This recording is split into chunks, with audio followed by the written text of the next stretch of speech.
El fantasma de Canterville. Capítulo 1. Cuando el señor Hiram B. Otis, el embajador estadounidense, adquirió Canterville Chase, todos le indicaron que cometía un grave error, puesto que era evidente que la residencia tenía encanto. De hecho, el mismo Lord Canterville, un individuo meticuloso, consideró necesario informar al señor Otis cuando se reunieron para negociar. «Hace tiempo que decidimos no habitar ahí», expresó Lord Canterville. «Desde que mi bisabuela, la duquesa de Bolton, sufrió un susto del que jamás se recuperó, cuando sintió dos manos óseas en sus hombros al alistarse para cenar. Debo advertirle, señor Otis, que dicha aparición ha sido presenciada por varios de los míos, así como por el sacerdote local, el reverendo Augustus Dampier, perteneciente al King's College de Cambridge. A raíz del trágico suceso con la duquesa, los empleados más jóvenes decidieron no quedarse, y Lady Canterville a menudo pasaba noches en velas debido a extraños sonidos desde el corredor y la sala de lectura». «Señor», replicó el embajador, «me haré con el mobiliario y el espectro a buen precio.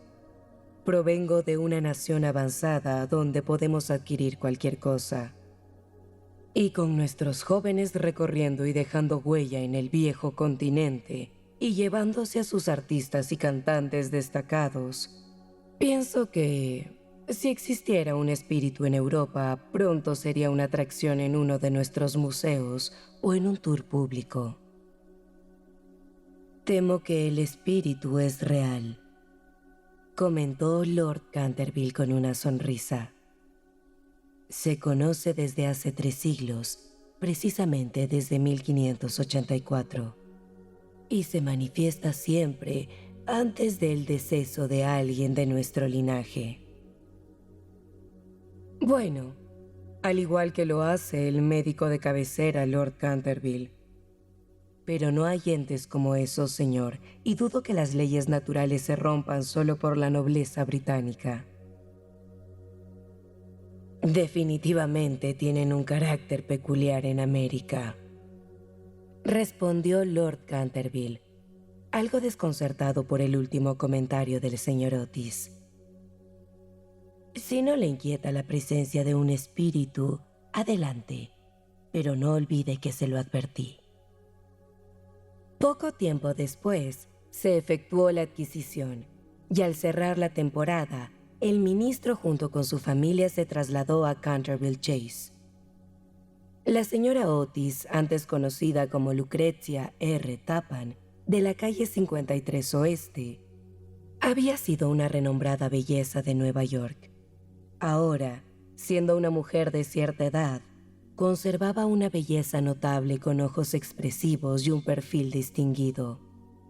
Aunque muchas damas estadounidenses suelen adoptar una apariencia delicada al mudarse a Europa, la señora Otis jamás cayó en dicho estereotipo.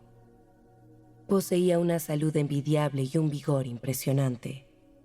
Por diversas razones, muchos la considerarían casi británica, evidenciando que en la actualidad compartimos casi todo con América, excepto el idioma. Su hijo mayor, llamado Washington por un impulso patriótico del que luego lamentaron, era un joven rubio y atractivo. Había adquirido habilidades diplomáticas liderando a los alemanes en el casino de Newport, y en Londres era reconocido por sus dotes de baile. Las gardenias y la aristocracia eran su debilidad, pero fuera de eso mostraba un gran juicio. Virginia E. Otis, de 15 años, deslumbraba con su agilidad y ojos azules vivaces. Hábil jinete, una vez había superado en una carrera a Lord Bilton, dejando maravillado al joven duque de Cheshire, quien fue devuelto de inmediato a Eton por sus guardianes. Luego estaban los mellizos, conocidos como la Estrella y las Rayas, debido a sus travesuras, siendo los únicos, aparte del ministro, con verdaderos ideales republicanos. Dado que Canterville Chase se encontraba a 7 millas de Ascot, la estación más próxima, el señor Otis había solicitado un carruaje. El trayecto comenzó en una cálida tarde de julio, con el aire fresco con aroma a pino. De vez en cuando escuchaban el canto de una paloma o avistaban un faisán entre los helechos. Ardillas curiosas les observaban y conejos huían mostrando sus colas blancas.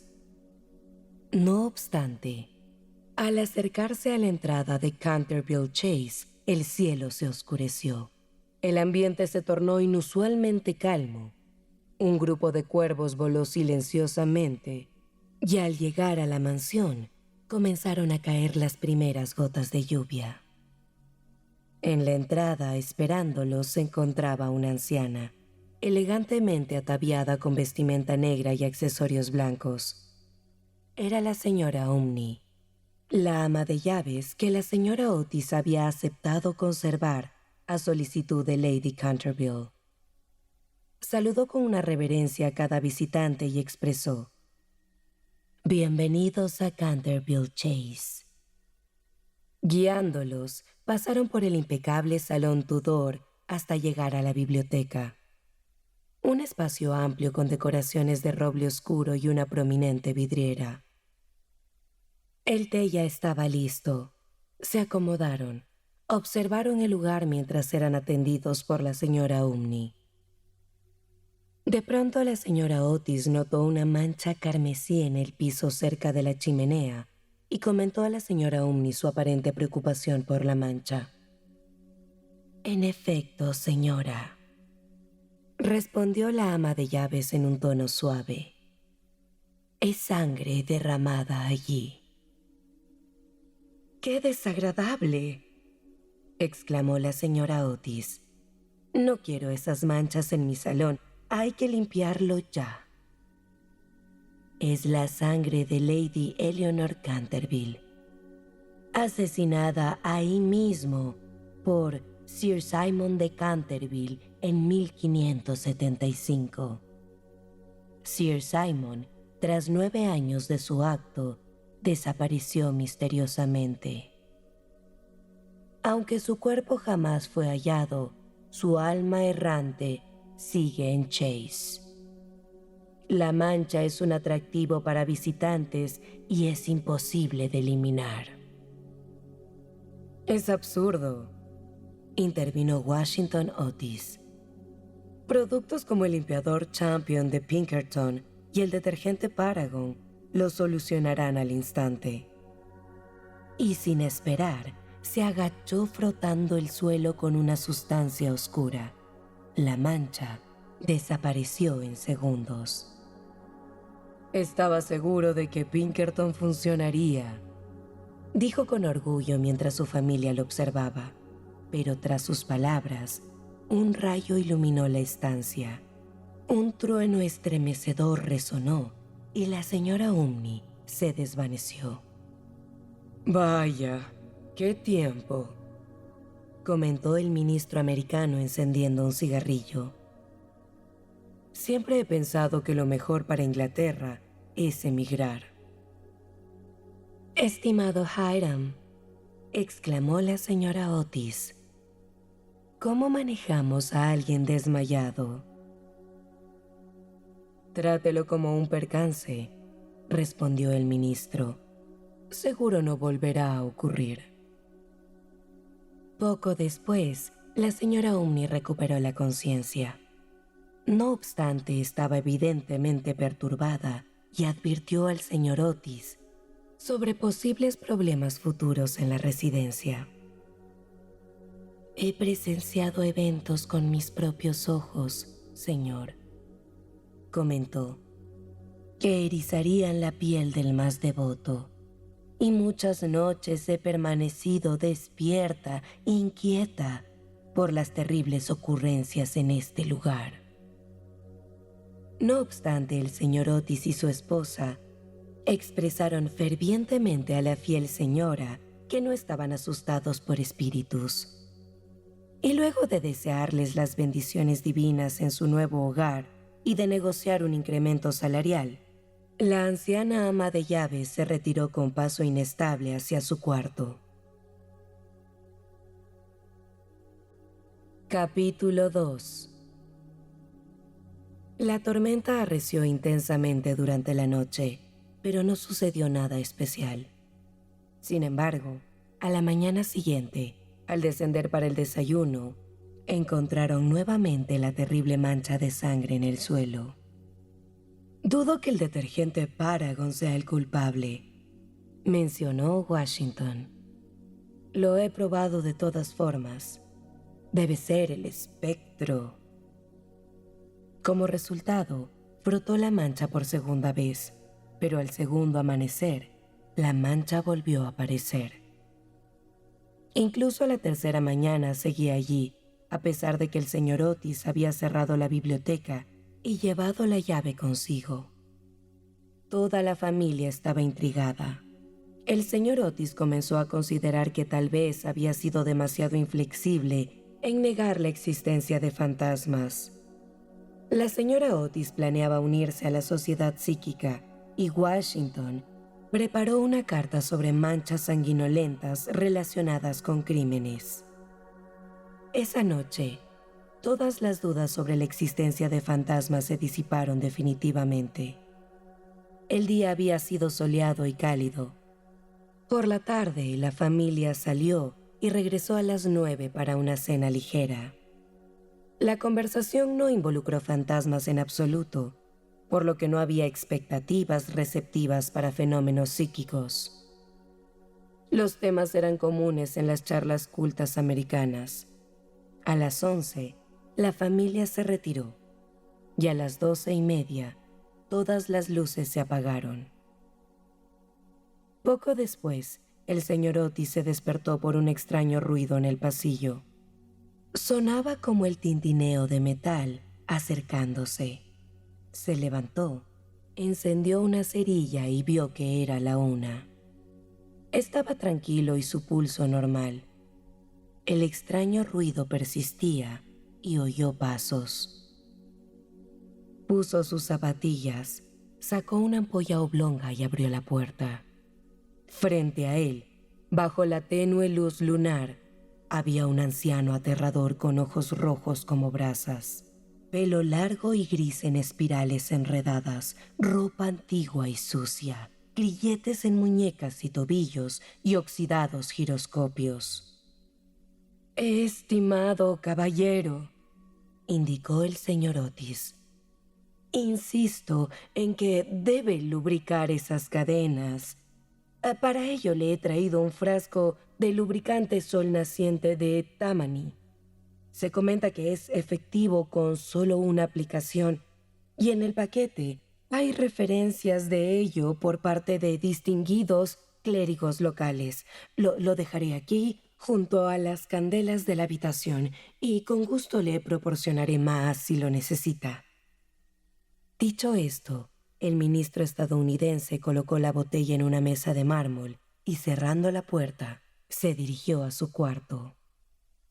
Por un instante, el espectro de Canterville quedó petrificado por su creciente indignación.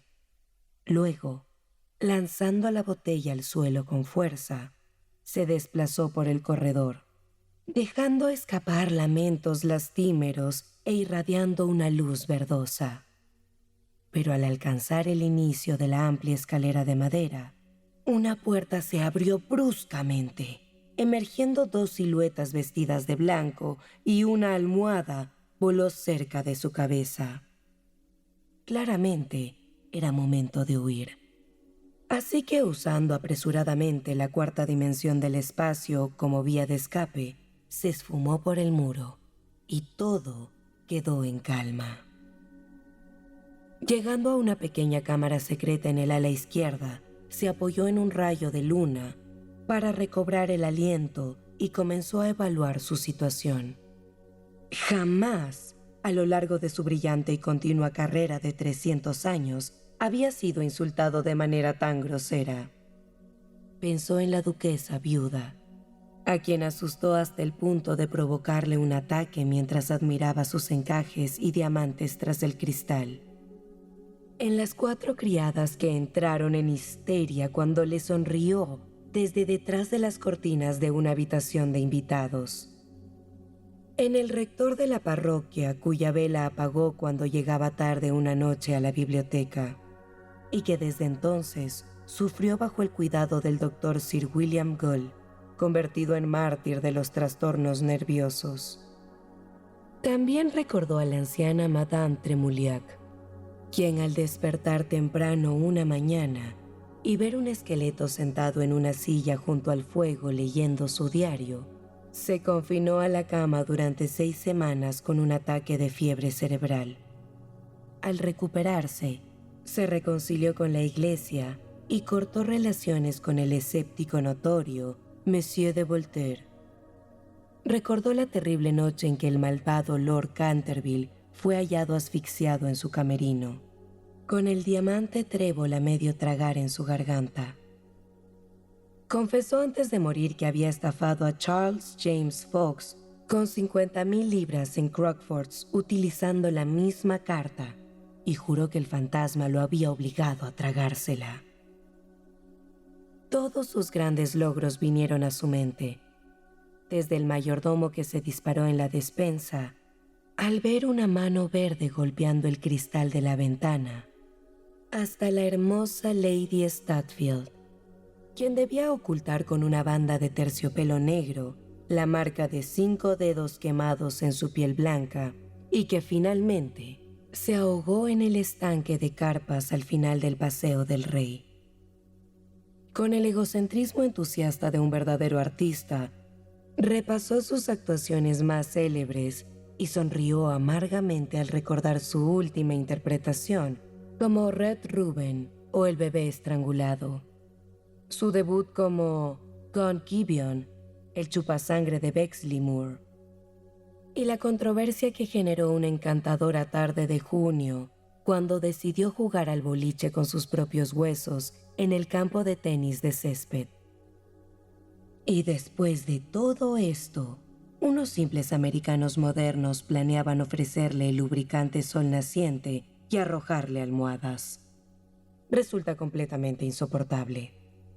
Además, ningún fantasma en la historia había sido tratado de semejante forma. Por lo tanto, decidió vengarse y meditó profundamente hasta el amanecer. Capítulo 3. A la mañana siguiente, cuando la familia Otis se congregó para el desayuno, dedicaron una larga conversación al tema del fantasma. Naturalmente, el ministro de los Estados Unidos se sintió un poco contrariado por la falta de aceptación de su regalo.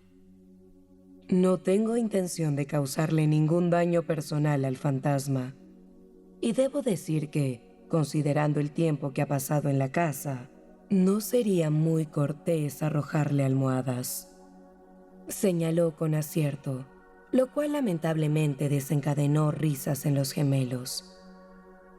Por otro lado, prosiguió, si persiste en rechazar el lubricante sol naciente, tendremos que quitarle esas cadenas. Sería sumamente difícil dormir con tanto ruido afuera de nuestras habitaciones. A lo largo de las semanas siguientes, sin embargo, no se vieron perturbados, y lo único que llamó la atención fue la persistente reaparición de la mancha de sangre en el suelo de la biblioteca. Esto era indudablemente curioso, considerando que el señor Otis siempre cerraba la puerta con llave durante la noche y mantenía las ventanas bien cerradas. Además, el cambiante cromático de la mancha generaba comentarios constantes. En algunas mañanas lucía un rojo apagado, casi como el de la sangre india. Luego se tornaba vermelón, después un púrpura profundo e incluso una vez, cuando bajaron para realizar las oraciones familiares, según los ritos sencillos de la Iglesia Reformada Episcopaliana Americana Libre, la encontraron con un brillante verde esmeralda. Naturalmente, estos cambios caleidoscópicos divertían mucho al grupo, y cada noche apostaban sobre qué color sería. La única persona que no participaba en esta diversión era la pequeña Virginia, quien inexplicablemente se angustiaba al ver la mancha de sangre, llegando casi a llorar aquella mañana en que tomó un tono verde esmeralda. La segunda aparición del fantasma ocurrió el domingo por la noche. Poco después de haberse acostado, fueron sobresaltados por un fuerte estruendo en el vestíbulo. Al bajar las escaleras, encontraron que una gran armadura antigua se había caído de su soporte y estaba en el suelo de piedra.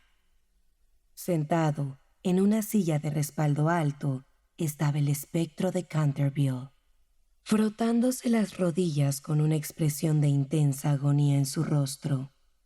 Los gemelos, armados con sus pistolas de guisantes, dispararon 2 balas de inmediato, con la precisión que solo se logra con una larga y meticulosa práctica, bajo la guía de un instructor experimentado, mientras que el embajador de los Estados Unidos lo apuntaba con su revólver y le pedía, según el protocolo californiano, que levantara las manos.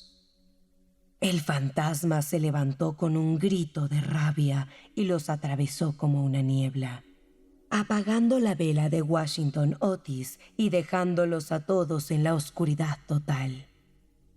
Al llegar al piso superior de la escalera, se recompuso y dejó escapar una infame risa demoníaca, la misma que en más de una ocasión había causado estragos.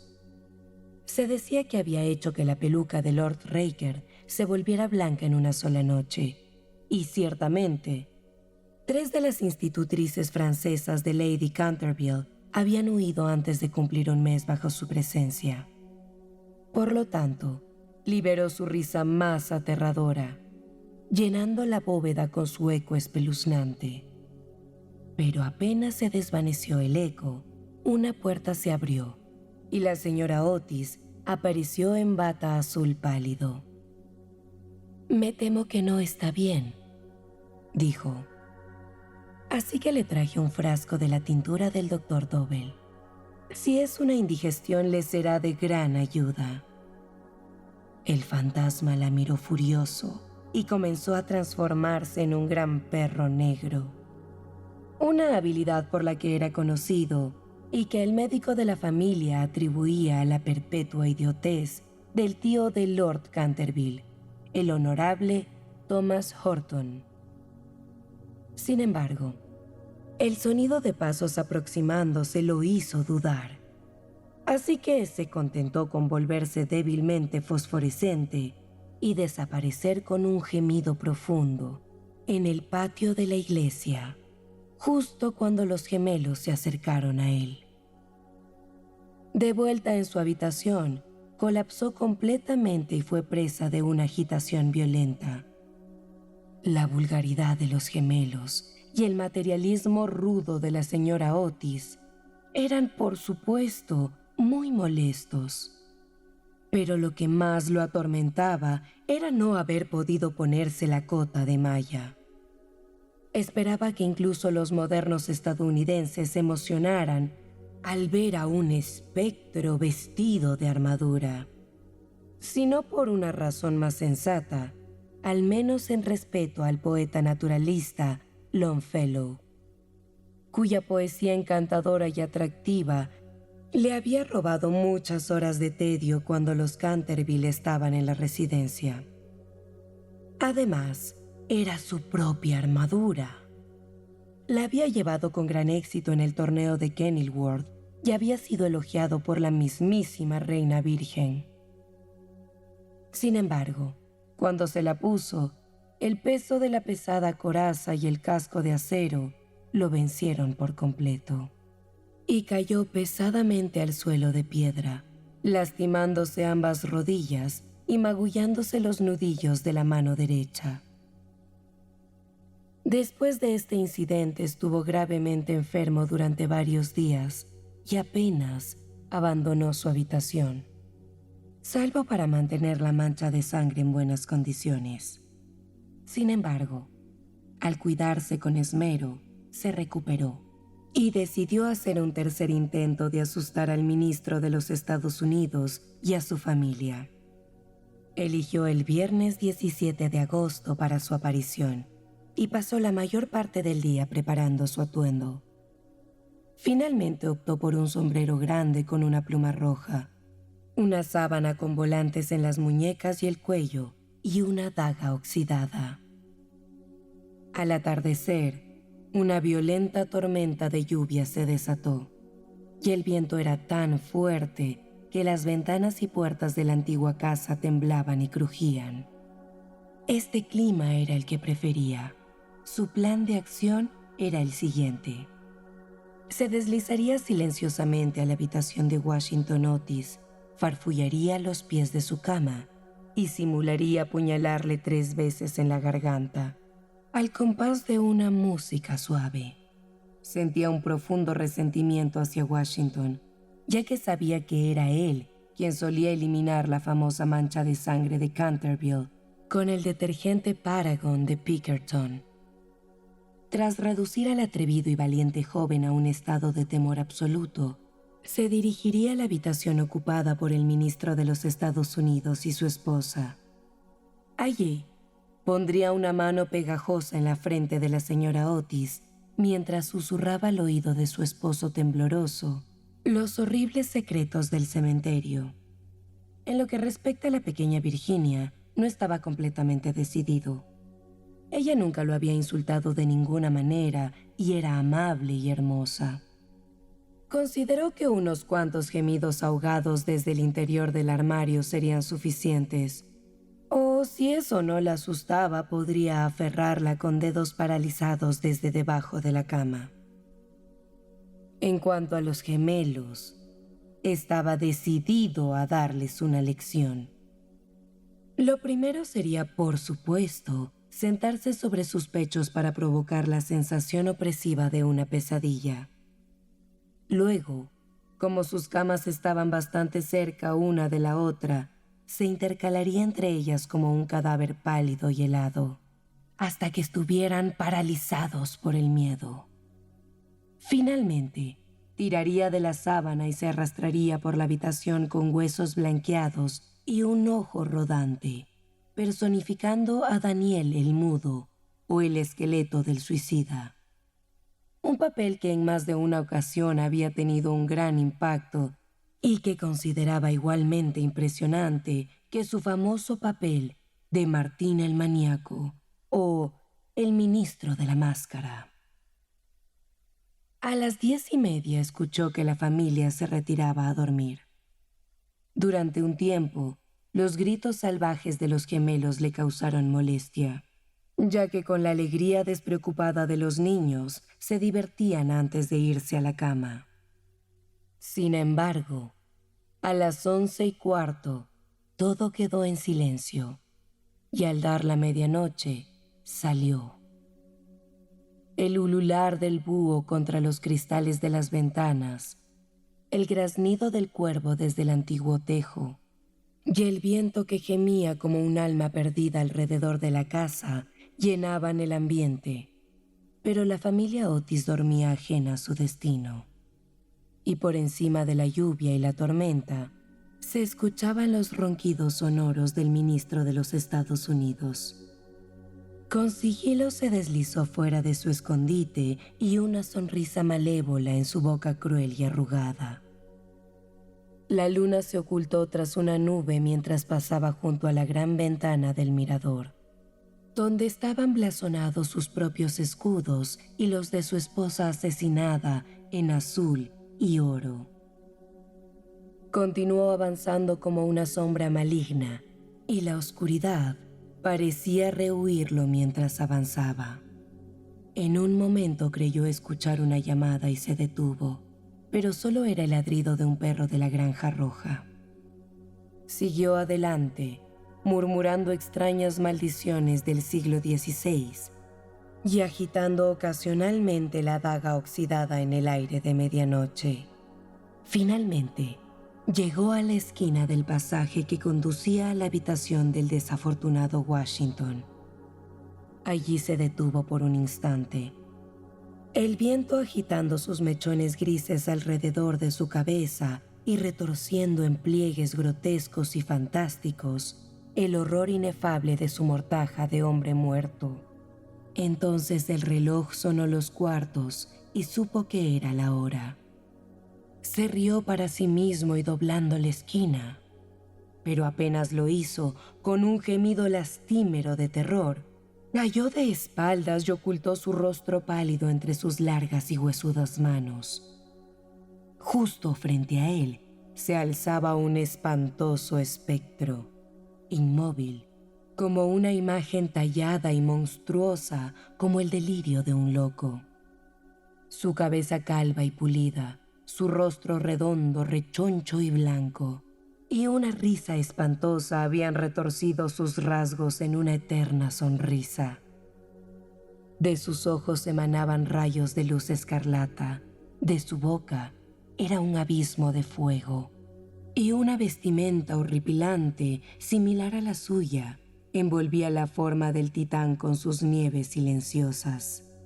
En su pecho había un letrero con extrañas inscripciones en caracteres antiguos, como un pergamino de la vergüenza, un registro de pecados atroces, un calendario horrendo de crímenes. En su mano derecha sostenía en alto una daga de acero reluciente. Al nunca haber visto antes un fantasma, se asustó en gran medida. Tras una segunda mirada apresurada al horroroso espectro, huyó a su habitación, tropezando con su sábana larga mientras corría por el pasillo, y finalmente dejó caer la daga oxidada en las botas del ministro, donde fue encontrada por el mayordomo en la mañana. Una vez en la privacidad de su habitación, se arrojó sobre un pequeño jergón y ocultó su rostro bajo las sábanas. Sin embargo, con el tiempo, el valiente espíritu de Canterville se fortaleció y decidió hablar con el otro fantasma tan pronto como amaneciera. Por lo tanto, justo cuando la luz del amanecer tocaba las colinas con tonos plateados, regresó al lugar donde había visto por primera vez al espantoso espectro, pensando que, después de todo, dos fantasmas eran mejor que uno, y que con la ayuda de su nuevo amigo podría enfrentar a los gemelos con valentía. Sin embargo, al llegar al lugar, se encontró con una escena terrible.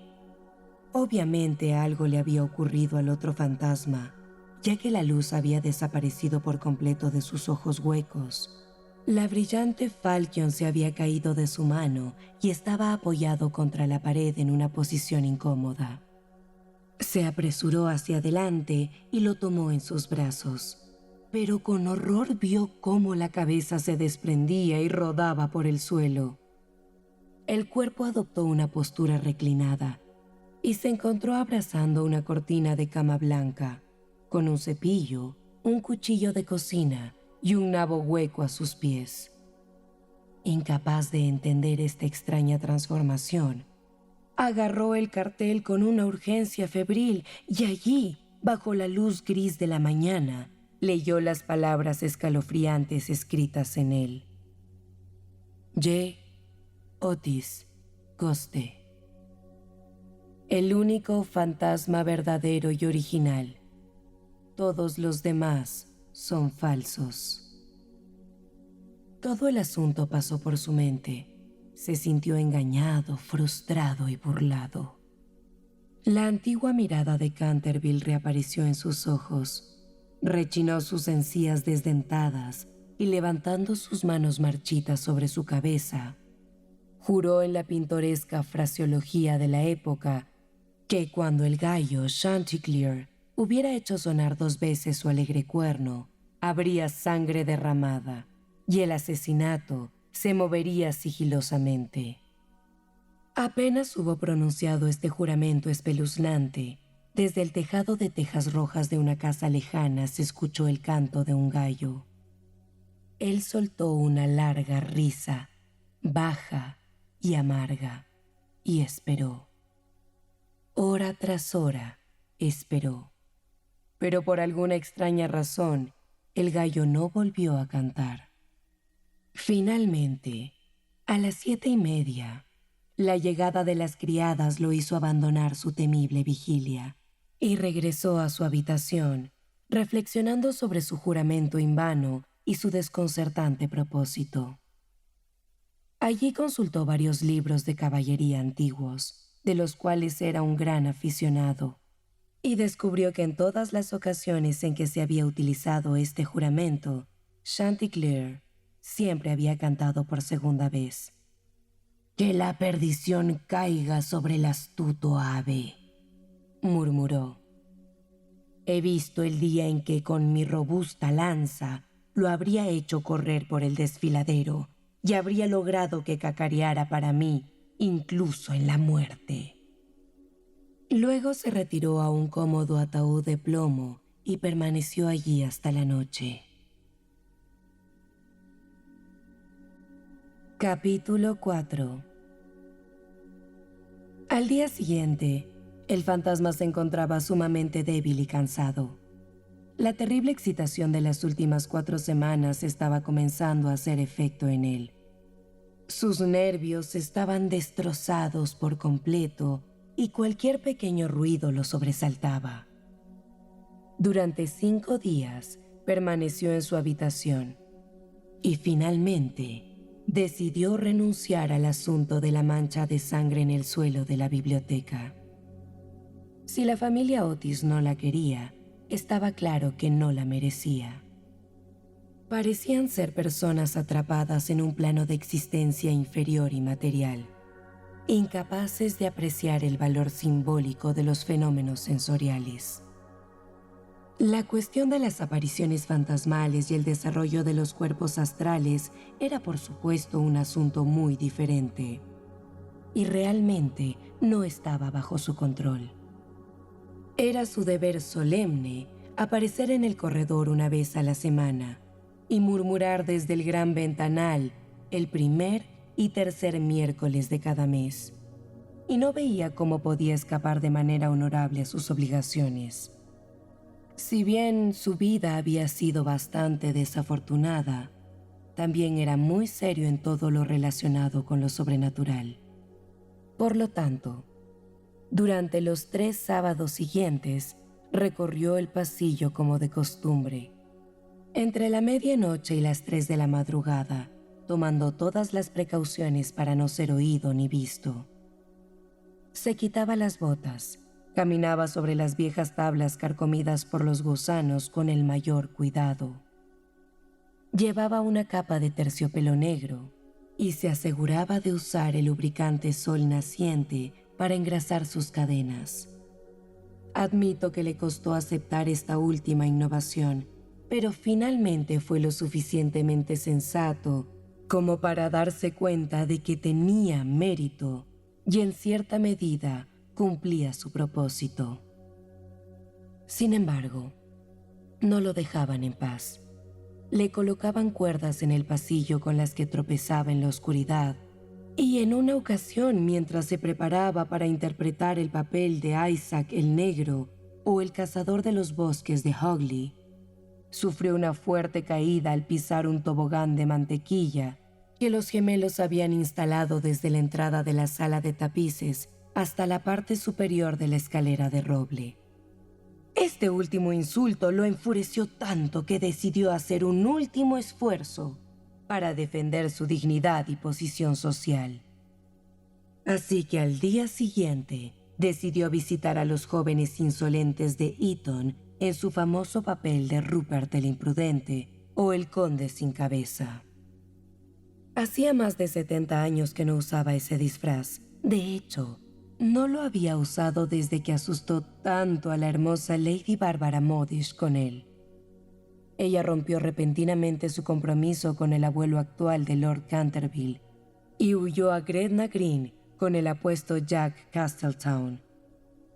Lady Bárbara decretó que nada en el mundo la induciría a casarse con una familia que permitía que un fantasma tan espantoso se paseara por la terraza al anochecer. El pobre Jack fue luego abatido en un duelo por Lord Canterville en Wandsworth Common, y Lady Bárbara murió de un corazón roto en Tunbridge Wells antes de que terminara el año. En todos los aspectos fue un gran éxito. Sin embargo, este disfraz era extremadamente complicado. Si se me permite usar un término tan teatral en relación con uno de los mayores misterios del mundo sobrenatural, o para usar un término más científico, del mundo natural superior. Le llevó 3 horas prepararse. Por fin, todo estaba listo, y estaba muy satisfecho con su apariencia. Las grandes botas de montar de cuero que acompañaban el vestuario le quedaban un poco grandes, y solo pudo encontrar una de las 2 pistolas de caballería. En general, estaba bastante complacido, y a la 1:15 se deslizó fuera de su escondite y se arrastró por el pasillo. Cuando llegó a la habitación ocupada por los gemelos, que debo mencionar que se llamaba la cámara de la cama azul debido al color de sus cortinas, encontró la puerta entreabierta. Deseando hacer una entrada impresionante, la abrió de par en par. Sin embargo, en ese momento, una pesada jarra de agua cayó sobre él, empapándolo hasta los huesos y pasando a escasas pulgadas de su hombro izquierdo. Al mismo tiempo, oyó risas sofocadas provenientes de la cama con dosel. La conmoción en su sistema nervioso fue tan intensa que huyó a su habitación con toda la fuerza que pudo, y al día siguiente se quedó en cama con un fuerte resfriado. Lo único que lo consoló en todo este asunto fue el hecho de no haber llevado consigo su cabeza, ya que, si lo hubiera hecho, las consecuencias podrían haber sido mucho más graves. Ahora renunció a toda esperanza de asustar a esta ruda familia americana. En su mayoría, se contentaba con deslizarse por los pasillos en zapatillas de caza, con una bufanda roja alrededor del cuello para protegerse de las corrientes de aire y un pequeño arcabuz por si los gemelos lo atacaban. El último golpe que recibió ocurrió el 19 de septiembre. Había descendido al gran vestíbulo, seguro de que allí, al menos, no sería molestado. Se divertía a sí mismo haciendo comentarios sarcásticos sobre las grandes fotografías de Saroni, del ministro de Estados Unidos y su esposa, que habían reemplazado las de la familia Canterville. Llevaba un atuendo sencillo pero ordenado, un largo sudario manchado de moho de cementerio. Su mandíbula estaba sujeta con una tira de lino amarillo y sostenía una pequeña linterna y una pala de sacristán. Estaba vestido para el papel de Jonás el desgraciado o el ladrón de cadáveres de Chertsey Barn, una de sus más nobles actuaciones, y que los Canterville tenían todas las razones para recordar, ya que fue el origen de su disputa con su vecino, Lord Rufford. Eran aproximadamente las 2:15 de la mañana, y según pudo percibir, nadie se movía. Sin embargo, mientras se dirigía a la biblioteca para ver si quedaba algún rastro de la mancha de sangre, de repente 2 figuras saltaron sobre él desde una esquina oscura, agitando los brazos salvajemente por encima de sus cabezas y gritándole «¡Bú!» al oído.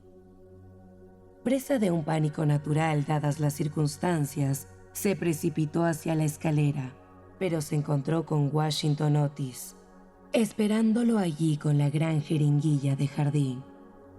Acorralado por sus enemigos por todas partes y llevado al límite, se desvaneció en la gran estufa de hierro, que por suerte para él no estaba encendida. Tuvo que regresar a su hogar a través de conductos de humo y chimeneas, llegando a su habitación en un estado de suciedad, desorden y desesperación. Después de esto, no se le vio en ninguna otra incursión nocturna. Los mellizos lo acecharon en varias ocasiones y esparcieron cáscara de nuez por los pasillos cada noche. para gran molestia de sus padres y los criados, pero fue inútil. Estaba claro que sus sentimientos estaban heridos y no aparecería. El señor Otis retomó su obra sobre la historia del Partido Demócrata, a la que había estado dedicando tiempo en los últimos años. La señora Otis organizó un asado de almejas maravilloso que dejó asombrado a todo el condado. Los muchachos se dedicaron al lacrosse, al euchre, al póker y a otros juegos nacionales americanos, mientras que Virginia recorrió los senderos en su pony, acompañada por el joven duque de Cheshire, quien había venido a pasar la última semana de sus vacaciones en Canterville Chase. En general, se supuso que el fantasma se había ido y, de hecho, el señor Otis escribió una carta en ese sentido a Lord Canterville, quien, en respuesta, expresó su gran satisfacción por la noticia y envió sus mejores felicitaciones a la respetable esposa del ministro. Los Otis, sin embargo, estaban equivocados, ya que el fantasma aún permanecía en la casa. A pesar de su debilitado estado, no estaba dispuesto a rendirse, especialmente cuando se enteró de la presencia del joven duque de Cheshire entre los invitados. El tío abuelo del duque, Lord Francis Stilton, había apostado una vez 100 guineas con el coronel Carbury a que jugaría los dados con el fantasma de Canterville. La apuesta resultó en un desastroso episodio en el que el duque quedó paralizado, y aunque vivió mucho tiempo después, solo pudo decir "6" durante el resto de su vida. Aunque la historia era bien conocida en la época, se procuró silenciarla por respeto a las familias involucradas. El relato completo de las circunstancias se encuentra en el tercer volumen de los Recuerdos del Príncipe Regente y sus amigos, de Lord Tuttle. El fantasma, ansioso por demostrar su influencia sobre los Stilton, con quienes estaba relacionado de manera distante, planeó aparecer ante la joven amiga de Virginia con su célebre representación, el monje vampiro o el benedictino sin sangre. Una actuación tan espantosa que la antigua Lady Startup la vio una fatídica noche vieja en el año 1764. Tras presenciarla, la dama lanzó gritos desgarradores que culminaron en una apoplejía violenta. Murió 3 días después, habiendo desheredado a los Canterville, sus parientes más cercanos, y dejando toda su fortuna a su boticario en Londres. A pesar de todo, el temor que sentía el fantasma hacia los gemelos lo retuvo en su habitación, y el pequeño duque durmió en paz bajo el lujoso dosel de plumas en la alcoba real, soñando con Virginia. Capítulo 5. Pocos días después de ese incidente, Virginia y su joven compañero de cabello rizado salieron a cabalgar por los prados de Brooklyn. Durante la travesía, Virginia sufrió un accidente que rompió parte de su vestimenta al atravesar un seto. Al regresar a casa, para evitar ser vista en ese estado, decidió utilizar la escalera trasera. Pasando por delante de la cámara de tapices, notó que la puerta estaba abierta y creyó que era la criada de su madre quien estaba dentro. Pensó que la criada podría ayudarle a arreglar su vestimenta. Sin embargo, para su asombro, descubrió al mismísimo fantasma de Canterville dentro de la habitación.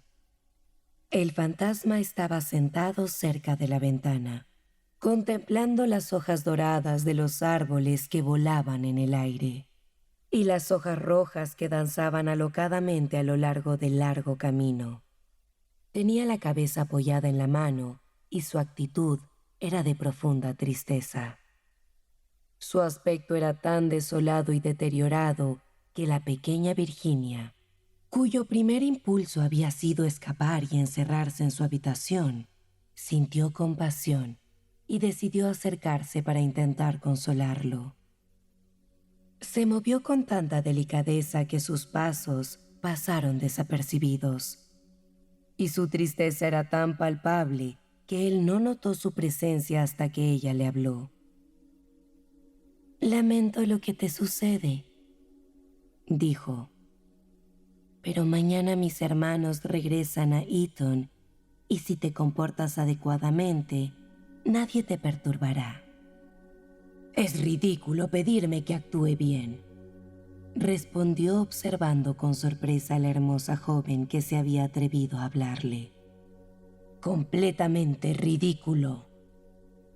Tengo que hacer resonar mis cadenas, gemir entre las cerraduras y deambular por la noche. Es mi esencia». No es una justificación para existir y sabes que has actuado con mucha maldad. La señora Omni nos contó el primer día que vinimos que habías asesinado a tu esposa. «Es cierto», admitió el fantasma con cierta irritación. «Pero era un asunto estrictamente familiar que no involucraba a terceros». «Es reprochable asesinar a alguien», comentó Virginia, mostrando a veces una solemnidad puritana, legado de algún ancestro de Nueva Inglaterra. «Desprecio la moralidad barata.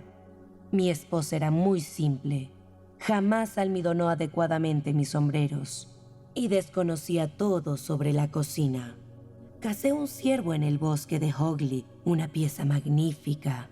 ¿Y puedes creer cómo lo sirvió en la mesa? Pero ya no tiene importancia. Aunque fue descortés de parte de tus hermanos dejarme pasar hambre, a pesar de que yo la maté». «¿Hambre? ¿Estás hambriento, señor fantasma? Quiero decir, Sir Simon. Tengo un bocadillo en mi bolsillo. ¿Lo quieres?» «No, gracias. Ya no como. Pero es un gesto amable de tu parte. Eres mucho más agradable que el resto de tu familia, que es ruda y desconsiderada». «Ya es suficiente», exclamó Virginia con firmeza, marcando el suelo con su pie. «Eres tú quien es rudo y desagradable y vulgar. Y hablando de deshonestidad, bien sabes que tomaste las pinturas de mi estuche para intentar cubrir esa absurda mancha de sangre en la biblioteca. Primero te llevaste todos mis colores rojos, incluido el vermelón, y ya no pude dibujar más atardeceres. Luego te llevaste el verde esmeralda y el amarillo cromo, y al final solo me quedaron el añil y el blanco de China, y solo podía hacer paisajes nocturnos, que son tristes y complicados. Nunca te reclamé, pero me molestó, y fue tan ridículo. ¿Quién ha escuchado hablar de sangre de color verde esmeralda?» «Verás», empezó el fantasma con un tono más suave, «¿qué se supone que debía hacer? Es difícil conseguir sangre genuina hoy en día. Y después que tu hermano introdujo ese detergente Paragon, pensé que no había problema en usar tus pinturas. En cuanto al color, es cuestión de gustos. Los Canterville tenían la sangre más azul de toda Inglaterra, pero entiendo que a los americanos no les preocupan esas tradiciones». «No sabes de lo que hablas, y lo mejor sería que viajes y te culturices. Estoy segura de que mi madre te daría un billete para ir a Estados Unidos. Y aunque tienen impuestos sobre el alcohol, no creo que tengas problemas en aduanas. En Nueva York, te aseguro que serías un éxito. Conozco gente que pagaría una fortuna por tener un antepasado fantasma». «No estoy seguro de que América me gustará». «Supongo que es porque no tenemos ruinas o antigüedades», replicó Virginia con sarcasmo. «Sin ruinas, sin antigüedades. refutó el fantasma. Tienen su armada y sus maneras. Me despido. Iré a pedir que los gemelos tengan más vacaciones. No te vayas, señorita Virginia, exclamó desesperado. Me siento tan solo y desdichado. Solo quiero dormir y no puedo. Eso suena absurdo. Simplemente te acuestas y apagas la luz. A veces cuesta mantenerse despierto, como en la iglesia, pero dormir es fácil. Hasta los bebés lo hacen. No he dormido en 300 años, confesó con melancolía. Los brillantes ojos azules de Virginia se ensancharon en asombro. 300 años sin dormir y estoy exhausto. Virginia se mostró compasiva. Sus pequeños labios temblaron. Se acercó, se arrodilló junto a él y observó su rostro envejecido. Pobre fantasma, susurró. ¿No tienes un lugar donde descansar? Tras esos árboles de pino, comentó con un tono profundo y ensoñador. Se esconde un jardín secreto. En él, el césped es alto y fresco. Florecen las imponentes estrellas albas de la cicuta y el ruiseñor entona sus melodías nocturnas. Canturrea bajo el manto de una luna gélida y cristalina, mientras el tejo proyecta sus vastas ramas sobre aquellos que descansan. Los ojos de Virginia se empaparon de lágrimas y cubrió su rostro con las manos. «Hablas del jardín del último sueño», murmuró. «Exacto, el sueño final. La despedida debe ser algo sublime. Reposar en la tierra mullida, con el césped meciéndose arriba, y percibir la quietud. No tener pasado ni futuro, abstraerse del tiempo, desvanecerse de la vida y hallar la calma. Tú tienes el poder de ayudarme. Puedes mostrarme la entrada al recinto de la partida, porque siempre llevas contigo el amor, y el amor supera la despedida». Un temblor invadió a Virginia, un frío la atravesó, y el ambiente quedó en mutismo. Se sintió sumergida en una pesadilla espantosa. Luego, la aparición retomó la palabra y su timbre pareció el murmullo del aire. ¿Has consultado la antigua profecía en el cristal de la biblioteca? Oh, incontables veces, respondió la joven alzando sus ojos.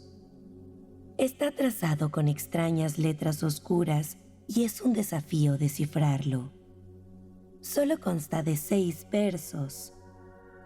Cuando una joven de dorada esencia logre obtener una plegaria de boca impura, cuando la almendra infértil fructifique y un pequeño infante derrame su llanto sincero, entonces toda la morada hallará su calma y la serenidad inundará Canterville. Pero su significado me resulta esquivo. Lo que intenta transmitir, explicó con melancolía, es que debes compartir mis lamentos, pues carezco de lágrimas, y unirte a mis plegarias, ya que la fe me ha abandonado. Si siempre te has mostrado comprensiva, bondadosa y cariñosa, el ángel de la partida tendrá clemencia de mí. Percibirás siluetas amenazantes en las tinieblas y oirás susurros malignos, pero no podrán dañarte. Frente a la inocencia de un niño, las fuerzas del abismo son impotentes.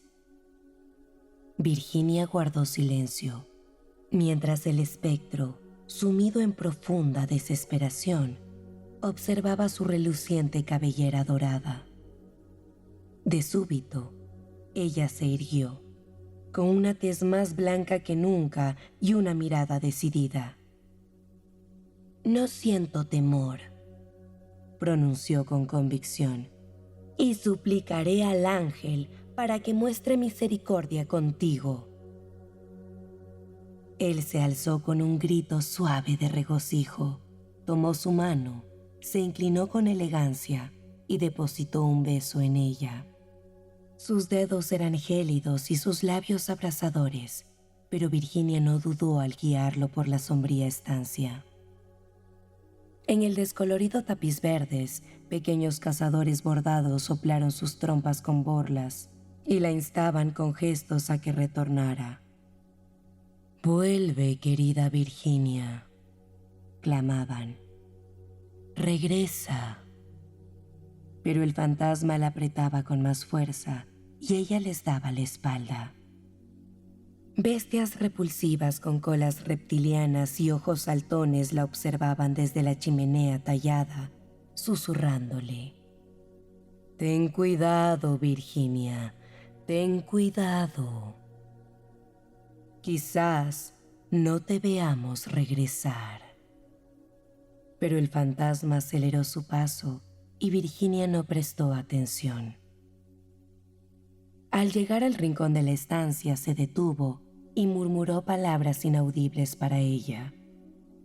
Abrió los ojos y observó cómo la pared se desvanecía en una bruma, revelando una vasta cueva oscura ante ellos.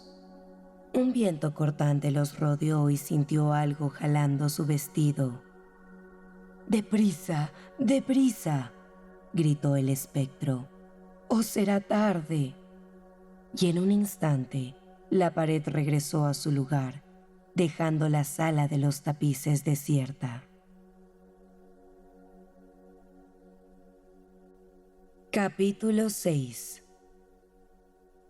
Aproximadamente 10 minutos después, resonó la campana del té, y al ver que Virginia no venía, la señora Otis mandó a un sirviente a llamarla.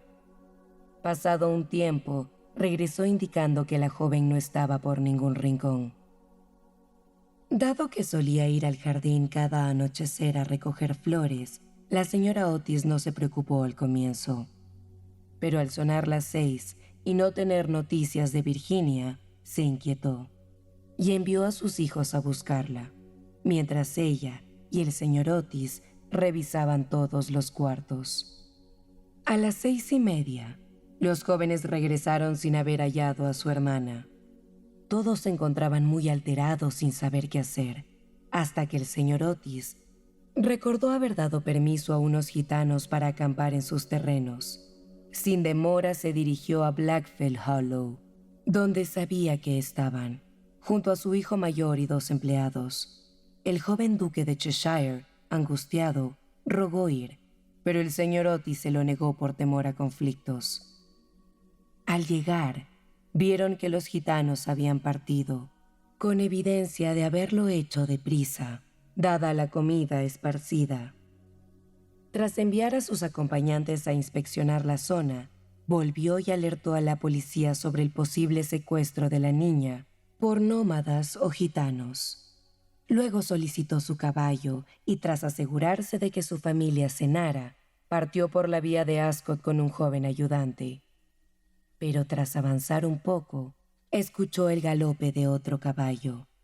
Al girarse, vio al duque acercarse sin sombrero y rojo de emoción. «Mil disculpas, señor Otis», expresó el chico, «pero no puedo comer sabiendo que Virginia no está. Le ruego que me comprenda. Si nos hubiese permitido comprometernos el año anterior, nada de esto habría pasado. No me hará regresar, ¿verdad? No puedo, no lo haré». El ministro no pudo evitar sonreír ante el atractivo joven pícaro y se sintió conmovido por su devoción a Virginia. Bajó de su caballo, le dio unas amables palmaditas en los hombros y le dijo: «Bien, Cecil, si no deseas regresar, supongo que debes acompañarme, pero debo conseguirte un sombrero en Ascot». «¿A quién le importa mi sombrero?», quiero a Virginia», gritó el pequeño duque riendo, y siguieron al galope hasta la estación del tren. Allí el señor Otis consultó al jefe de estación sobre alguien que coincidiera con la descripción de Virginia en el andén, pero no obtuvo noticias. A pesar de ello, el jefe de la estación realizó llamadas por toda la línea y aseguró una estricta vigilancia. Después de adquirir un sombrero para el pequeño duque de un linotero que recién cerraba sus persianas, el señor Otis cabalgó hasta Bexley, un pueblo a unas 4 millas de distancia. Conocido por su relación con los gitanos debido a una gran área común cercana. Allí, despertaron al policía rural, pero no lograron obtener información. Tras explorar la zona común a caballo, regresaron a casa, llegando al Chase alrededor de las 11, exhaustos y con el corazón apesadumbrado. Washington y los gemelos aguardaban en el portal con linternas debido a la oscuridad de la avenida. No se halló ni el más mínimo rastro de Virginia. Aunque los gitanos fueron encontrados en los prados de Brooklyn, ella no estaba con ellos. Explicaron su partida repentina debido a un error en la fecha de la feria de Chorlton y habían partido apresuradamente para no llegar tarde. De hecho, se habían sentido angustiados al enterarse de la desaparición de Virginia, pues estaban agradecidos al señor Otis por permitirles acampar en su parque. 4 de ellos se quedaron para ayudar en la búsqueda. Examinaron meticulosamente cada rincón. Arrastraron el estanque de las carpas, pero no encontraron nada. Está claro que al menos esa noche, Virginia estaba perdida para ellos. El señor Otis y los jóvenes subieron a la casa en un estado de profunda tristeza. En el vestíbulo, encontraron a los sirvientes asustados y la señora Otis yacía en un sofá de la biblioteca, afectada por el terror y la ansiedad, con la frente empapada de agua de colonia por la ama de llaves. El señor Otis insistió en que comiera algo y ordenó cena para todos. Fue una comida melancólica. Apenas nadie hablaba. Incluso los gemelos estaban abatidos. Amaban mucho a su hermana. Cuando terminaron, el señor Otis, a pesar de las súplicas del pequeño duque, ordenó que todos se acostaran, reconociendo que no podían hacer más esa noche. Planeaba telegrafiar a Scotland Yard en la mañana para solicitar detectives. Al salir del comedor, las campanadas de medianoche comenzaron a resonar en la torre del reloj. Cuando sonó la última campanada, un estruendo y un grito llenaron el aire. Un trueno sobrecogedor sacudió la casa.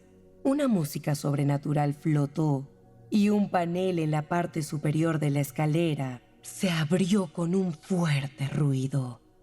En el rellano, muy pálida, con un pequeño ataúd en la mano, apareció Virginia. Todos se precipitaron hacia ella. La señora Otis la abrazó apasionadamente, el duque la besó intensamente y los gemelos comenzaron una danza de guerra enérgica alrededor del grupo. «Dios mío, niña, ¿dónde has estado?», exclamó el señor Otis bastante enfadado, pensando que ella había estado jugando alguna broma. «Cecil y yo hemos buscado por todo el país y tu madre estaba aterrada. No deberías hacer ese tipo de chistes». «Excepto en el caso del fantasma, excepto en el caso del fantasma», gritaron los gemelos mientras hacían piruetas. «Mi querida, gracias a Dios que estás bien. No te alejes de mi lado nunca más», dijo la señora Otis en un susurro mientras besaba a la temblorosa niña y alisaba su desordenado cabello dorado. «Papá», susurró Virginia, «he estado con el fantasma. Ha fallecido y debes venir a verlo. A pesar de su maldad, se arrepintió sinceramente de sus acciones. y me entregó esta caja de hermosas joyas antes de morir. La familia entera la miró con asombro y silencio, mientras ella se mantenía seria y solemne. Luego, girándose, los condujo a través de una apertura en el revestimiento, por un estrecho pasillo secreto. Washington lo seguía sosteniendo una vela que había tomado de la mesa. Eventualmente llegaron a una imponente puerta de roble adornada con clavos oxidados. Cuando Virginia la tocó, la puerta se abrió con un rechinar de sus pesados goznes y entraron en una pequeña habitación baja con un techo abovedado y una pequeña ventana enrejada. Encajado en la pared había un gran anillo de hierro al que estaba encadenado un esqueleto demacrado, extendido en el suelo de piedra, y parecía estar tratando de alcanzar con sus largos dedos desencarnados una pala y un cubo antiguo que estaban fuera de su alcance.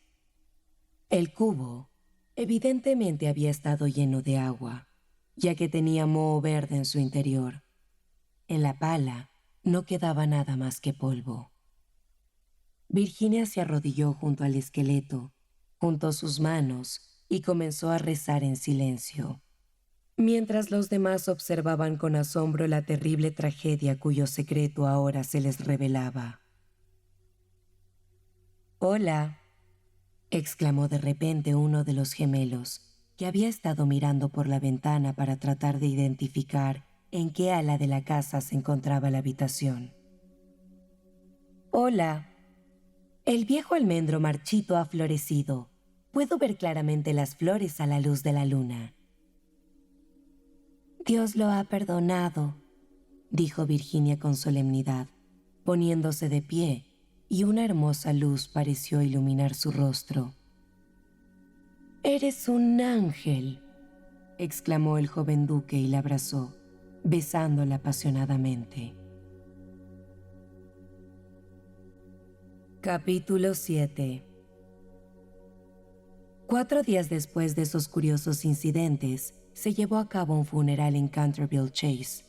Alrededor de las 11 de la noche, un coche fúnebre, tirado por 8 caballos negros, cada uno con un gran penacho de plumas de avestruz en la cabeza, transportaba el féretro de plomo cubierto por un lujoso manto púrpura con el escudo de Canterville bordado en oro.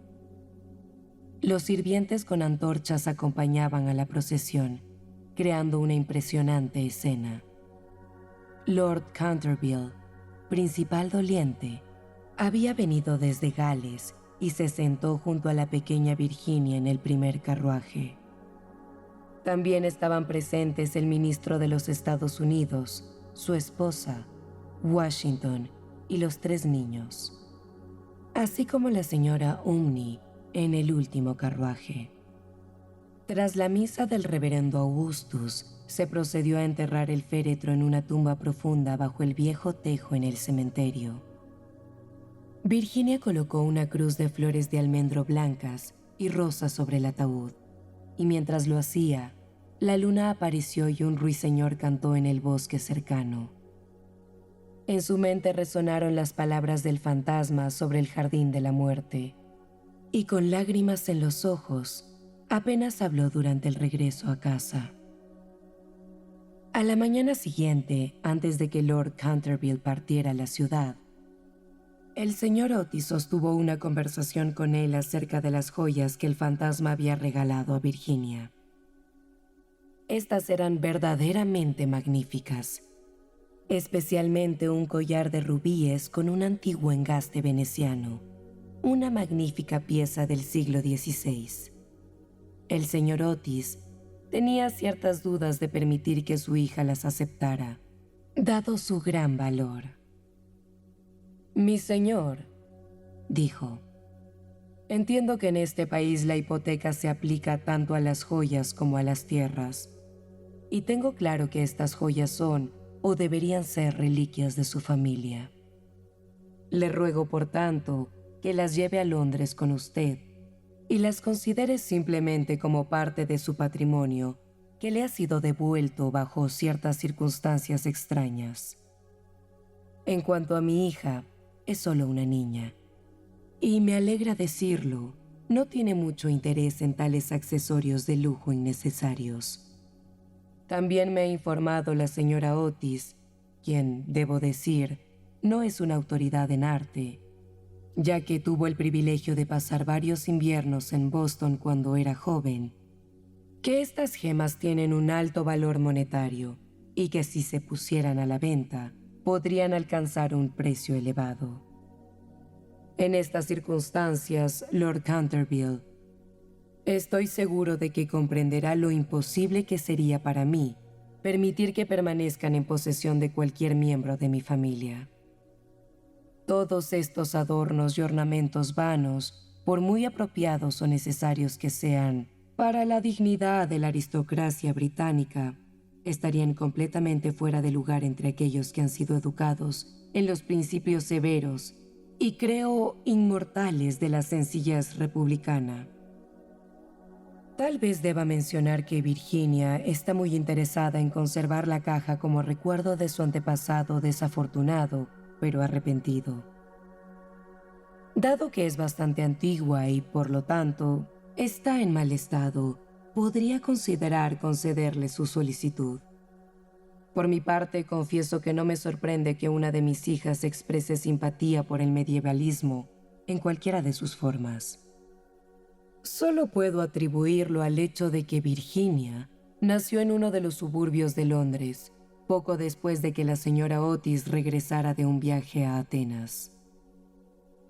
Lord Canterville escuchó con seriedad el discurso del honorable ministro, tirando ocasionalmente de su bigote gris para ocultar una sonrisa involuntaria. Cuando el señor Otis terminó, le estrechó cordialmente la mano y dijo: «Mi estimado señor, su encantadora hija ha hecho un gran servicio a mi desafortunado antepasado, Sir Simon. Mi familia y yo le debemos mucho por su valentía y coraje. Las joyas claramente le pertenecen. Si yo por alguna razón cruel decidiera tomarlas, el viejo rufián podría salir de su tumba en 15 días llevándome consigo.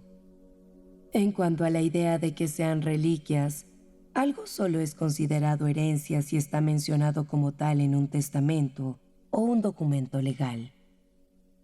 La existencia de estas joyas era en gran parte desconocida. Le aseguro que no tengo más derecho a ellas que su mayordomo. Cuando la señorita Virginia crezca, estoy seguro de que apreciará tener cosas hermosas para usar. Además, olvida usted, señor Otis, que adquirió los muebles y el fantasma a cambio de una tasación. Todo lo que pertenecía al fantasma pasó automáticamente a su posesión, ya que a pesar de cualquier actividad que Sir Simon haya demostrado en los pasillos por la noche, desde un punto de vista legal, él estaba verdaderamente muerto. Usted adquirió su propiedad mediante compra». La negativa de Lord Canterville afligió mucho al señor Otis, quien suplicó que reconsiderara su decisión. Sin embargo, el bondadoso par se mantuvo firme. Finalmente, el ministro logró persuadir a Lord Canterville para que permitiera a su hija conservar el regalo que el fantasma le había dado. En la primavera de 1890, cuando la joven duquesa de Cheshire fue presentada en el primer salón de la reina, debido a su matrimonio, sus joyas fueron objeto de admiración universal. Virginia recibió la corona, el premio para todas las buenas niñas estadounidenses, y se casó con su enamorado cuando alcanzó la mayoría de edad. Eran tan encantadores y se amaban tanto que el enlace fue motivo de alegría para todos, excepto para la vieja marquesa de Dumbleton. Esta última había intentado atraer al duque para una de sus 7 hijas solteras, organizando 3 costosas cenas con ese propósito.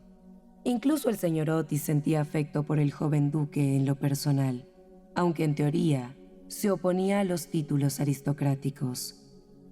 Sus objeciones, sin embargo, se desvanecieron. El duque y la duquesa Después de su luna de miel visitaron Canterville Chase. Al día siguiente se dirigieron al solitario cementerio de los Pinos. Después de ciertas dificultades con la inscripción de la lápida de Sir Simon, finalmente decidieron grabar en ella solo las iniciales del caballero y el verso de la ventana de la biblioteca. La duquesa llevó rosas hermosas y las esparció sobre la tumba.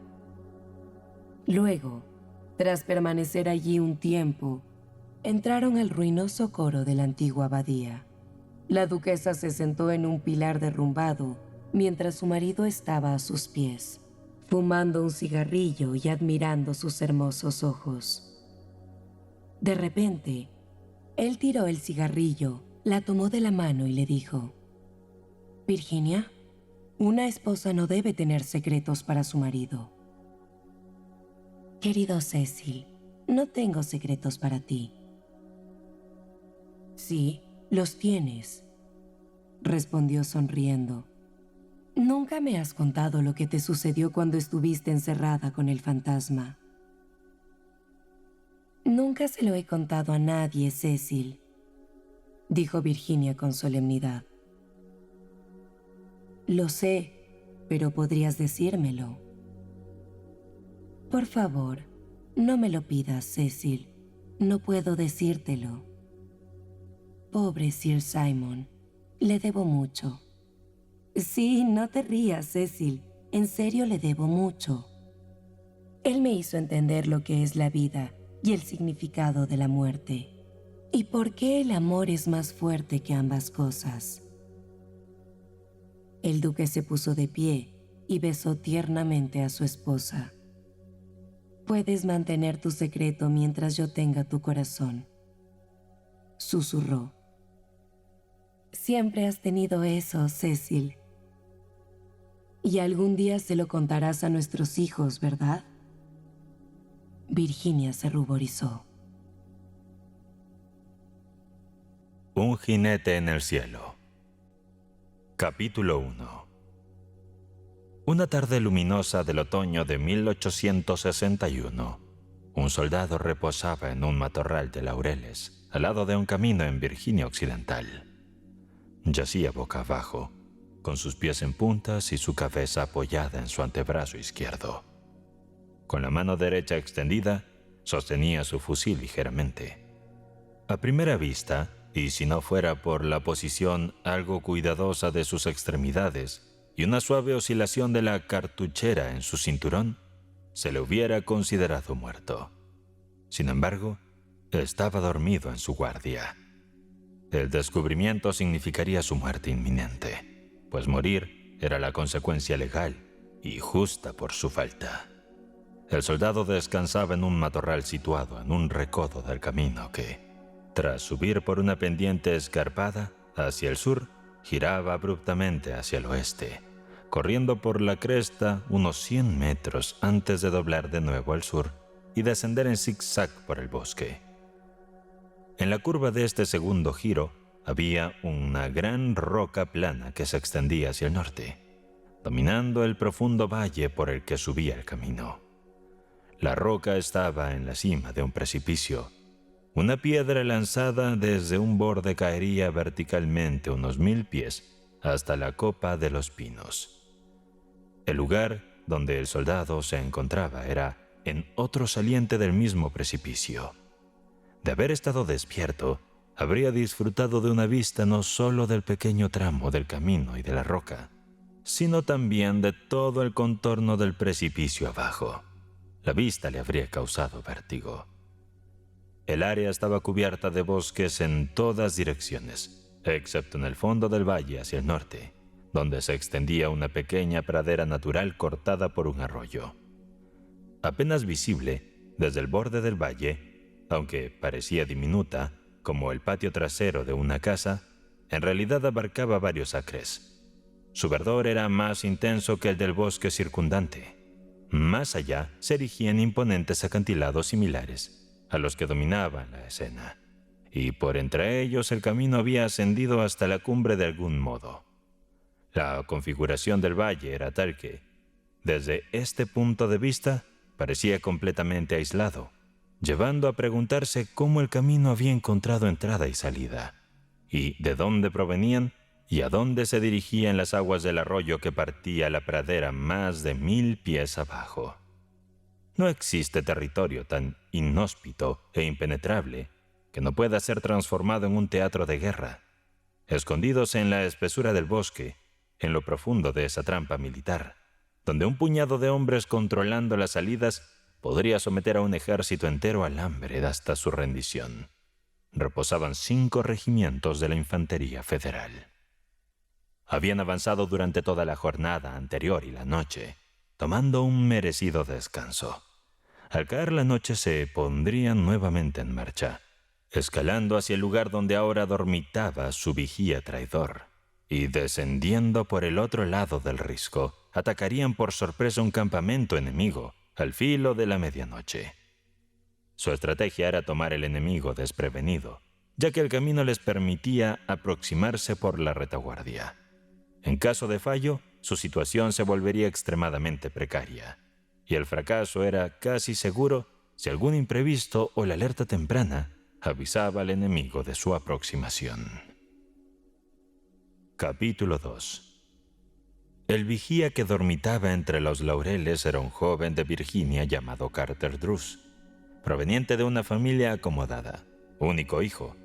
Había disfrutado de la comodidad, educación y refinamiento que la riqueza y el buen gusto podían ofrecer en las montañas del este de Virginia. Su hogar se ubicaba no muy lejos de donde se encontraba en ese momento. Una mañana se levantó de la mesa del desayuno y declaró, con una voz baja pero firme: «Padre, un regimiento de la Unión ha llegado a Grafton. Me uniré a él». El padre, con una mirada penetrante y en silencio durante unos instantes, respondió: «Bien, ve entonces. Y sea cual sea el resultado, actúa según tu conciencia. Virginia, la que ahora traicionas, seguirá adelante sin ti. Si ambos sobrevivimos a la guerra, discutiremos esto más adelante. Tu madre, como ya sabes por el médico, está en una condición muy delicada. En el mejor de los casos, nos quedan pocas semanas con ella, pero ese tiempo es valioso. Sería mejor no perturbarla». De esta manera, Carter Drews, tras una reverencia ante su padre, quien le correspondió con una cortesía digna que ocultaba su dolor, dejó su hogar de la infancia para enlistarse en el ejército. Gracias a su integridad y valentía, su dedicación y osadía, pronto se ganó el respeto de sus compañeros y superiores, y fue por esas cualidades y su conocimiento del terreno por lo que se le confió su actual y peligrosa misión en su puesto de avanzada. Sin embargo, el cansancio superó su determinación y se quedó dormido. ¿Quién puede decir si un ángel, bueno o malo, vino en sueños para sacarlo de su letargo culpable? Sin hacer ruido en la quietud y la calma del crepúsculo, algún mensajero invisible del destino tocó con un dedo liberador los ojos de su alma, susurrando en su espíritu una palabra misteriosa que lo despertó. Una palabra que ningún ser humano ha pronunciado ni recordado jamás. Con cautela levantó la cabeza de su brazo y miró a través de las ramas oculantes de los laureles, cerrando instintivamente su mano derecha sobre la culata de su rifle. Su primera impresión fue de una intensa admiración artística. Sobre un imponente pedestal natural, el acantilado, inmóvil al borde de la roca que lo coronaba y delineado con claridad contra el cielo, se erguía una estatua ecuestre de majestuosidad, dignidad. La postura del hombre montado en el caballo, recta y marcial, evocaba la tranquilidad de una deidad griega tallada en mármol, con un sutil indicio de movimiento. El color gris de su atuendo se fusionaba con el paisaje celeste. La luz suavizaba el metal de sus armaduras, sin producir reflejos intensos en el pelaje del animal.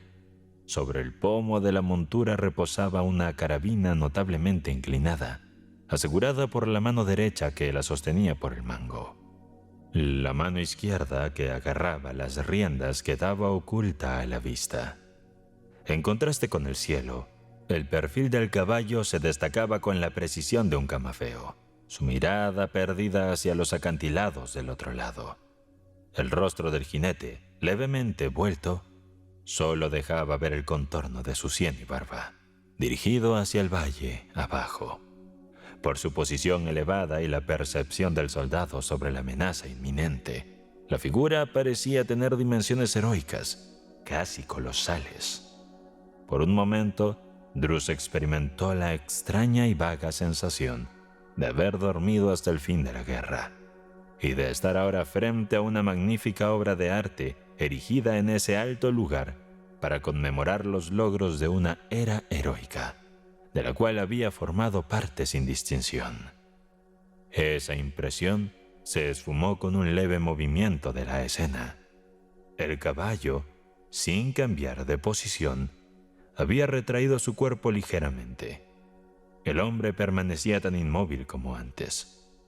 Drus, ahora completamente alerta y consciente de la gravedad del momento, ajustó la culata de su rifle contra su mejilla, avanzando con precaución el cañón a través de la vegetación, armó el arma y, apuntando por la mira, fijó su objetivo en un punto vital del pecho del jinete. Un ligero toque al gatillo habría sido suficiente para asegurar el éxito de Carter Drus. En ese instante, el jinete giró su cabeza y miró hacia el lugar de su enemigo oculto, como si pudiera verlo directamente, a los ojos, al alma valiente y compasiva que habitaba en él. ¿Acaso resulta tan horrendo el acto de matar a un enemigo en combate, especialmente a uno que ha descubierto un secreto crucial para la seguridad propia y de los compañeros?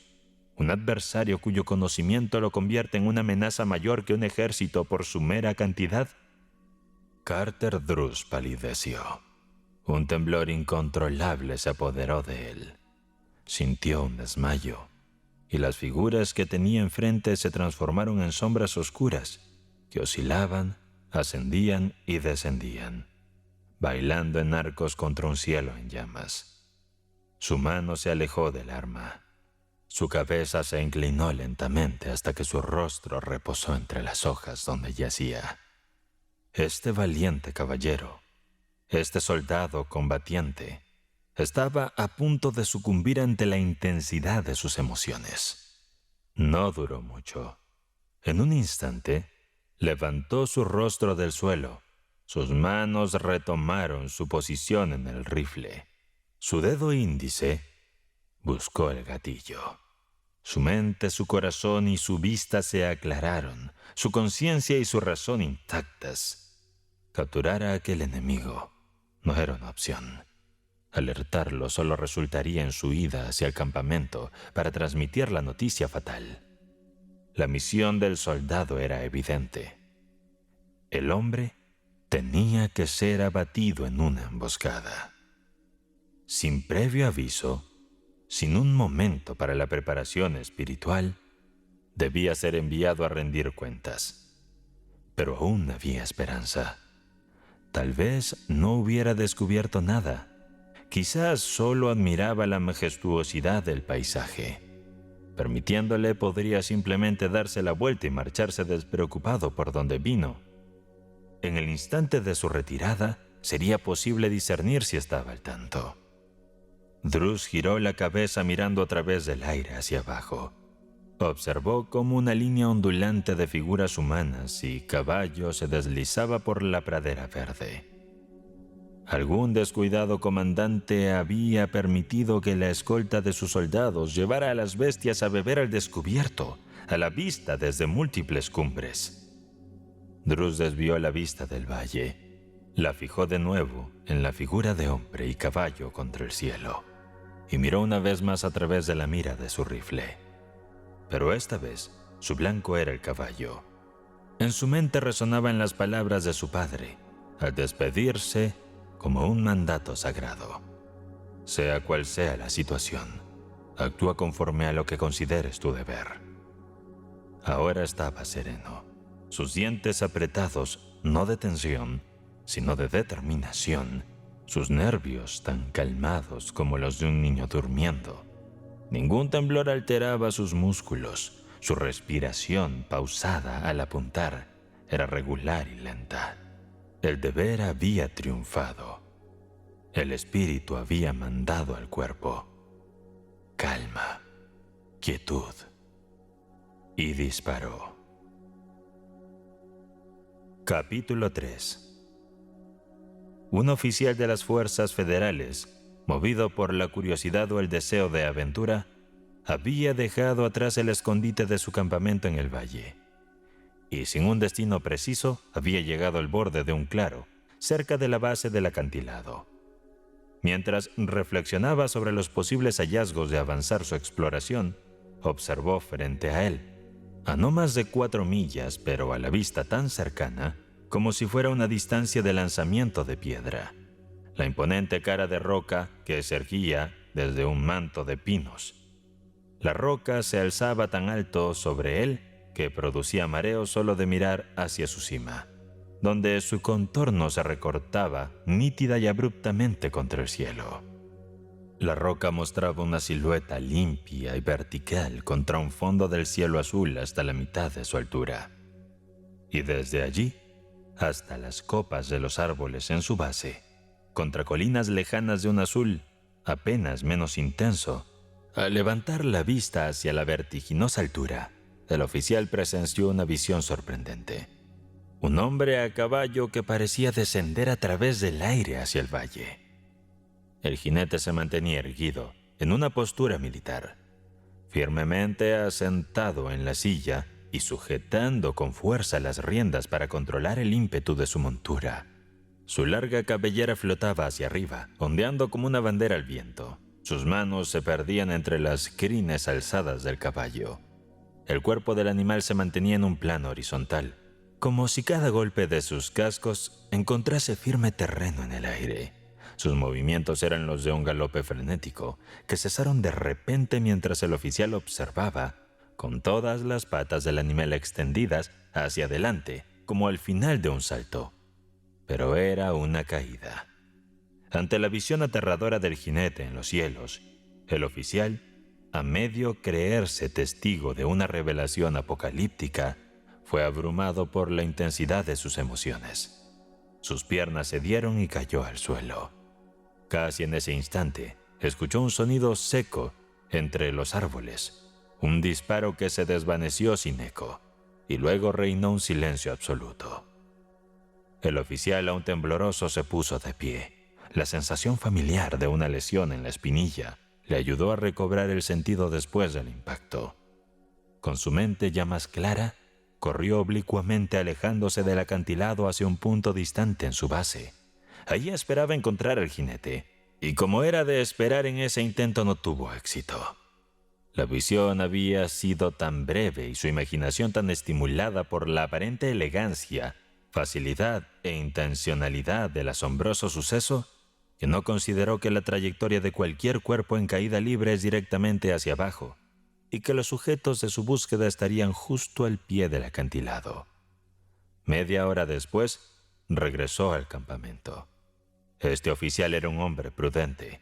Entendía que debía guardarse de relatar verdades que sonaran a fábulas, así que no compartió nada de lo que había presenciado.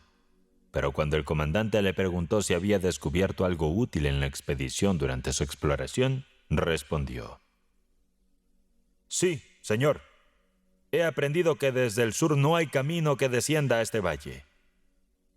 El comandante, consciente de la geografía del lugar, solo pudo sonreír ante la respuesta. Capítulo 4. Después de efectuar el disparo, el joven Carter Drews procedió a recargar su arma y retomó su posición de vigilancia. No pasaron más de 10 minutos cuando un sargento de las fuerzas federales, avanzando con precaución sobre manos y rodillas, se acercó a él.